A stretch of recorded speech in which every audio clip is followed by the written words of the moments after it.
Hey everybody, it's Jason with the Boardgame Mechanics, and today we're going to take a look at a game called Museum Suspects.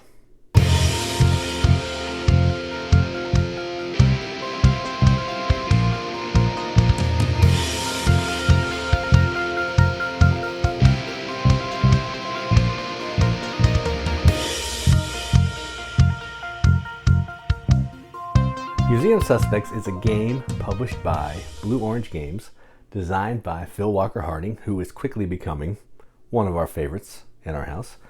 It plays 2 to 4 players, ages 8 and up. Time is 20 minutes. Probably pretty accurate. It's quick. It's only 6 rounds. It's pretty quick. And what you're doing in this game is their theme. Let's see. That is not English. Let's find English. There we go. Sound the alarm and close the doors quick. One of the museum artifacts has been stolen. The director is relying on you famous detectives to unmask the thief or thieves. Hidden among the Sistine suspects still in the building. Find clues to solve the mystery unless the thief escaped before the doors were shut. So that's the theme.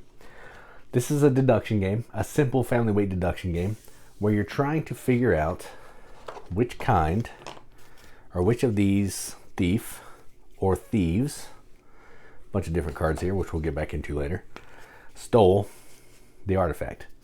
And you're doing that through some deduction, using some cards, tracking it on your pad here to try to figure out who the thief or thieves are, or if there isn't one, to score points. That's the gist, but let's go down to this table, see how it works out. Come on, play the game! Alright, so here's a game of Museum Suspects, all set up for 2 players, I can't count. And setting up, what you're going to do is you are going to shuffle all of the suspect tiles. There's a whole pile. There's some that I'm not even using. And you're going to put out a 4x4 grid. Then there are 8 different types of clue cards. You're going to randomly select one of each of those, shuffle the 8 that you have left, and put them where I put them. You're going to give each player a clue book, either an A or B or C or D if there's more players, and all the corresponding tokens, which are numbered 1 through 6 in different amounts of each of those. And then you're going to put those all face down, and then you're going to have the exit tile right, somewhere off to the side. All right, and each player will get a pencil.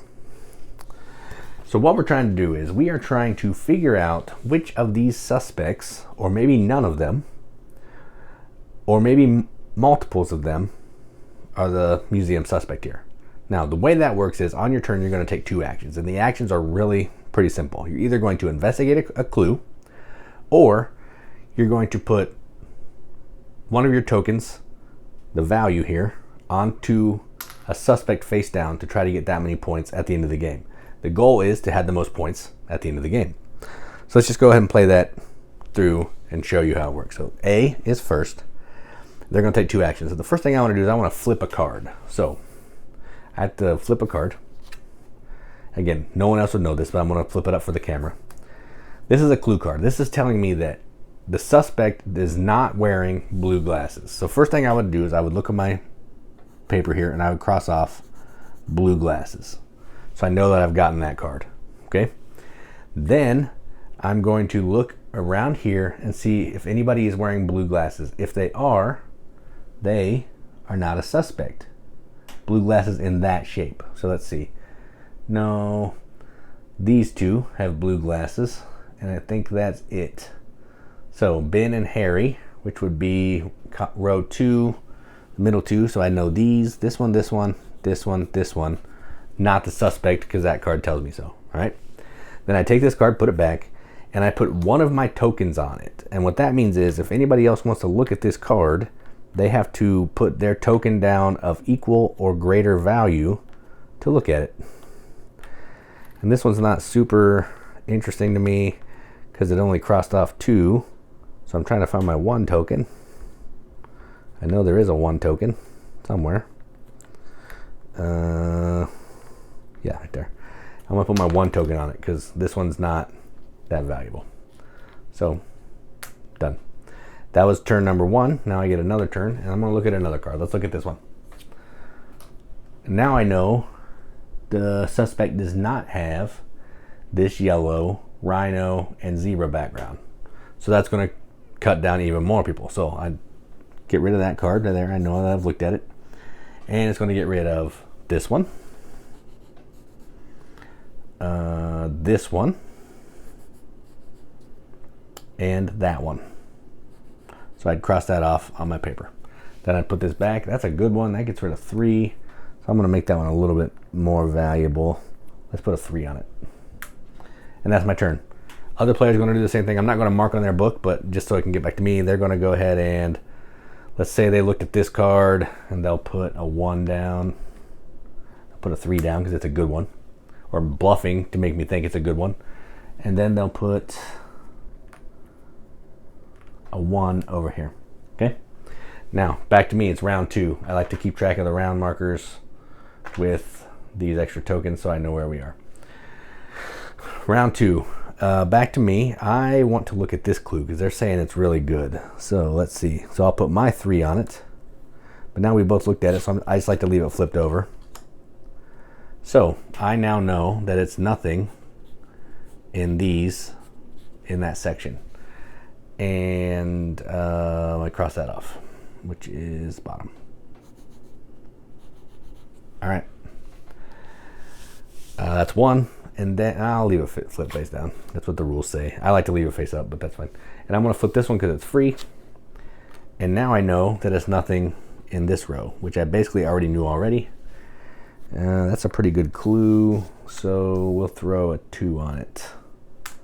All right, back to that player. They're going to come over here and they will put a 3 here. Done. So back to me, round 3. Now I have a pretty good guess. I want to look at another card. So first turn, I'm going to look at this card. So now I know that it's not that one. So there's 6 people that it could be. This one, this one, this one, this one, or that one. That's 5, 6. 6 people that it could be. So that's one card. I will put a 2 on it. And let's go ahead and look at this card. So yellow shirt. No one's wearing a yellow V-neck shirt. So that is only that one, which is, oh, and that one right there, which I already have crossed off. And that one. Yeah, so I already have all those crossed off. So that was a wasted clue for me. So that's done. It's not a very good clue. So we will... Man, all my low ones are gone. That sucks. We'll do a 4. All right, then that player's turn. They're actually going to put ahead and put some tokens on. So they're going to go here and here for their 2. Then we're back to another turn 4, round 4. I'm going to flip one more card, I think. So let's look at this one. So no trucker hat. That's going to minimize even some more. Is that a trucker hat? Yeah. So these 2, that's good. That's that one. This one, that one that person's bet on. That one. All right, so I think I have 4 left that it could be. I'm going to start picking. I think I'm going to put my 6 token on this one for my second action. Then they're going to follow my lead and go here. They're going to go all in here because they really think it's that character for some reason. Turn 5. Oh shoot, I got to put a token on that. I forgot. We'll put that there. All right, and I want to look at one more card. So I'm going to put my 5 here. I want to look at this. No green background, of which there aren't any, so they were really bluffing me there. So that was a waste. All right, so that's not good. So done there. For my last one, I'm going to go ahead and go all in here. They are going to, they want to flip another card, so they'll come over here. They'll put another token down here. They really think it's that one. Let's see. Then round 6, My last turn, I'm going to go ahead and dump the rest of my tokens. One here and one here. They're going to go here and there. All right. Now, that's the end of the round, the end of the game. So what happens now is we're going to flip all these cards and eliminate suspects that are not suspects. So this one, everybody in this row, done. Flip them face down. All right, then we'll go to this next one. These four, done. If there's any tokens on them, you just don't get points. This one, no blue glasses, so that's this one. And I think that's it, right? Yes, that's it. Okay, this one, not this row. Oh, not this row. This one. No green background, there aren't any green backgrounds. Yellow shirt, I think that's this one.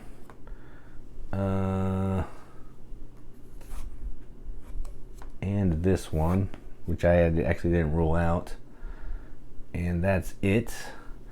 This one, no trucker hat, so they didn't know that clue, so they don't get points for this. So this one has a trucker hat. This one has a trucker hat. And then this one is animal backgrounds. They're all done. All right, so now there's three ways you can get points here. If there's one suspect and you're on that, you get points. If there's no suspects and you put your token on the exit, because you know there's no suspects here, for whatever your tokens are on the exit, you score. If there's multiples, you add up all your tokens on the multiples, and that's your score. So in this case, yellow gets 6, 12, 17, 21. 21 for yellow. And pink will get 5, 9, 12, 16. So 21 for yellow, 16 for pink. And that's it. Whoever has the most points is the winner. And that is how you play Museum Suspects. Let's go up the top. See what we think about it. What do you think, son? What do you think? All right, well, that was Museum Suspects. So let's talk about the components, because that's what we do at this point in the video. There's a whole bunch of suspect cards in this game. I think you use 16, and I know there are more than that. I don't remember how many there are exactly. Tons of different suspects, all with different art, certain backgrounds, different kinds of features that they're wearing on their face, different colored shirts. Maybe they have tails, maybe they have glasses, all that kind of thing. So it's kind of Guess Who-esque. The characters are going to have certain features that you're going to either eliminate them from being the suspects and all that stuff. There's also clue cards, which are these, which are going to tell you if the criminal is in a certain row or maybe not in this case. If they're maybe not wearing this hat, they're not wearing a yellow shirt, they don't have a certain background, let's see, or maybe they don't have, what is it? They're not wearing a camera around their neck, they don't have a scarf. So you're going to have these clues to help narrow down the different pictures. Really nice cards here. You're going to have tokens to show you which player you are. So there's A, B, C, and D. That's fine. And then you're going to have different tokens that are going to have different numbers on them, which is going to be how you score. And these are nice quality cardboard here. So that's a pink 5. There's a yellow 3. And there's ranges 1 through 6. Different amounts of each number that you're going to be using to mark your clues and the points like I showed you in the video. Really nice pencils. Nice that they have pencils and erasers. That's a plus. And these books are fantastic. They're going to show you all the cards in the game, and then you're going to be able to cross stuff off your grid to try to find the suspect. So this is one of the games we played. It's got 15 points because I'm terrible, but that's showing my work there. Fantastic components all around. Now let's talk about this game. So this game is a deduction game. And what that means is you're going to be given some clues. You're trying to use those clues to narrow down which suspect stole the thing. But in this case, there could be one suspect, there could be multiple suspects, or there could be 0 suspects. Now, I said the scoring wrong in the overview. The scoring is really different. I'm real bad at remembering this. If one suspect tile remains face up, That's the thief. The player who correctly suspected this individual or players adds up their tokens on the thief, and the one with the highest token value wins. So if everybody picked the correct one person, whoever has the most tokens on there is the winner. If there's multiple, the players who suspected one or more of those individuals add up the value of their tokens placed on the thieves and add 1 point for each thief they had correctly guessed. Whoever has the most points is the winner. If there's no suspects, meaning they've all been flipped face down, whoever has the most tokens on the door, the emergency exit, wins the game. So it's basically the opposite of the one suspect. I didn't go over that in the overview correctly. I just said it was based on points, but they are broken down based on which scenario the game falls into. So this is a great little game. It's a family weight deduction game. I don't think I would play this with adults only, but my 8-year-old is a huge fan. We played this game called Detective Charlie, which is from Loki. It's like a 6+ game. It's like marketed towards kids. And this one is basically takes the building blocks of that one, different company and all that stuff, but it's taking the building blocks that she learned in that game and kind of just upping them a little bit, adding some games, adding these cards here to kind of figure out how you're crossing things off, adding the tokens, when to use your tokens, which token do you want to put down on the clue, which one do you want to put down on the suspect to score points, and just expanding on the deduction that she learned in that cute little game. So this is great. I love it. It has a bunch of replayability. There's, I think, 6 or something of each of the colors of cards, and you're only using one each game, so each game is going to be different. There's multiple different suspects there. You're not using all of them every game. Tons of replayability there, and it's just fun. Just a good family weight deduction game, and I like that. So I'm going to give this a BGM Accept the Seal. This is going to get a 7.5 out of 10 on BGG, which is a 3.75 out of 5 wrenches on an arbitrary wrench scale. That means absolutely nothing, but we have to give the games that we enjoy, and that's what I'm going to do. So that is Museum Suspects from Blue Orange Games. I'm Jason with the Boardgame Mechanics, and as always, keep gaming.